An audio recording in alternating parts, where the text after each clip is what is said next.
Welcome! In this video I'm going to be taking a look at this Hikenture 4-inch thick double sleeping pad. So this was provided to me by the distributor, but they're not compensating me for this video and they're not reviewing it before I post it. If you find this video helpful and you want to purchase one of these, I'll put a link to it in the description, and if you use that link it helps me out a little bit and doesn't cost you anything extra. So the width on this is 47.5 inches, so it's just under 4 feet. Length is 79 inches. And thickness is 4 inches. It's made of 240T ripstop fabric. It's 3.5 pounds. Comes with a repair kit. This has an integrated foot pump. So let's get it out. So it comes in the storage bag. Looks like it's made of a ripstop material. We have some information on the end here. You can pause and read through that. So I'm just getting this out on my bench here so we can look at it up close, and then I will get it fully inflated. So inside the bag we have the repair kit in here. So it comes with some 3M patches. So this has 2 air valves, and there's 2 modes. You can open up the top part for inflating, and that will have a check valve, and then you can open up the whole thing to deflate. So to start you want to make sure these are closed, and then find the foot valve, and you want to open it, and then step your foot on and squeeze and lift and repeat. It says it takes 5 to 10 minutes to inflate, then close the valve when you're done. To deflate you're going to open both valves, roll the pad towards the dual wave valves to release air, fold the pad and roll towards the dual wave valves to repack. If the pad is too firm, you can release some of the air. So this is made of the same fabric as the bag. So you can see that pattern in there is the ripstop fabric. And here's one of the valves. So this is the check valve here. So to inflate it, you can close both of these and leave one of these open and put an air pump on here if you're using an external air pump. Otherwise you can use the foot valve that's built in. So I'll close that up, and there'll be another one over here. It's already closed. Then let's unroll this. Then on this end we have the foot valve. So to inflate, we'll open this.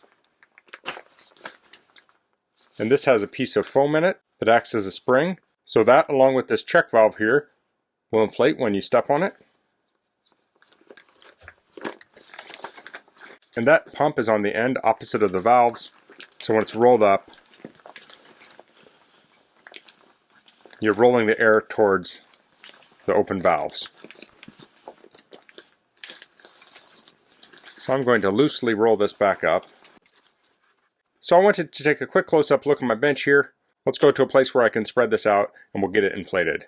Okay, so I have an open area where we can get this out.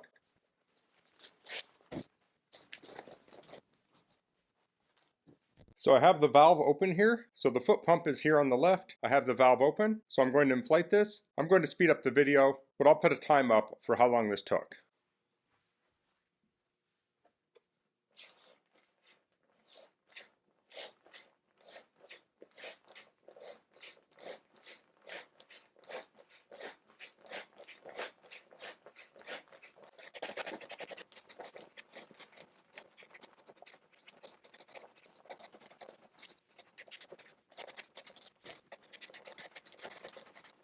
Okay, I have this inflated. I didn't do it super firm. I tend to not like my air mattresses super firm, but I could have firmed it up just a little bit more probably. So that does take a little while to fill up. One thing to point out is you do need to take your foot mostly all the way off of this because your foot may block that valve when you're stepping on it. So you do have to lift it up quite a way.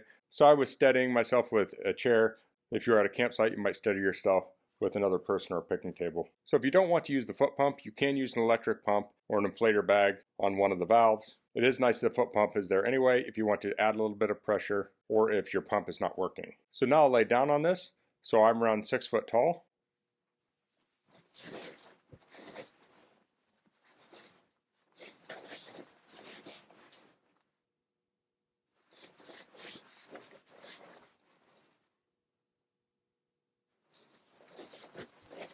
So I showed a couple different positions there. So you could fit one person on here and you could have lots of room. You could put 2 people on here. It's just under 4 foot wide. So you can determine if you and the person that will be sleeping next to you can fit within a space. I know some people like to spread out and other people can fit tight together.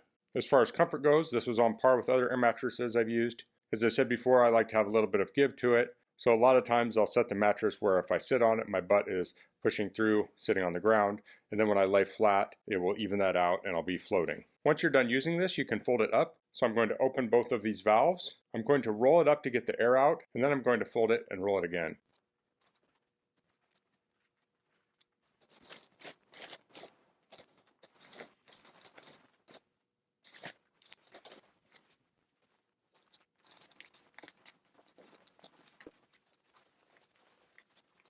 Okay, so I got that all rolled up. So that was the Hikenture double sleeping pad. If you're looking for a sleeping pad for 2 people, or maybe you just want a large one for 1 person, I think this is a great option. It's nice that this has multiple options for inflating. You can connect a traditional inflator to it, or you can use that foot pump. Now the foot pump did take a few minutes, but it did work very well. Now when you go to deflate it, it does have 2 valves you can open up so you can let the air out faster. Now those valves were tight. I did have to pry on them pretty good, so if you have weak hands it may be a little tricky to open those. But that's pretty common with sleeping pads. Those valves tend to be pretty tight because they have to hold air. So a sleeping pad like this could be great for camping if you have a larger tent. You could also use this in your home for guests to sleep on, or an emergency bed. Something like this could also work well for using if you're sleeping in the back of an SUV if you have enough width. So that's all I'm going to cover in this video. If you have any questions, please leave them in the comments. If you like this video, please click like. If you haven't subscribed to my channel, I'd appreciate if you could do that. And thanks for watching. Until next time, goodbye.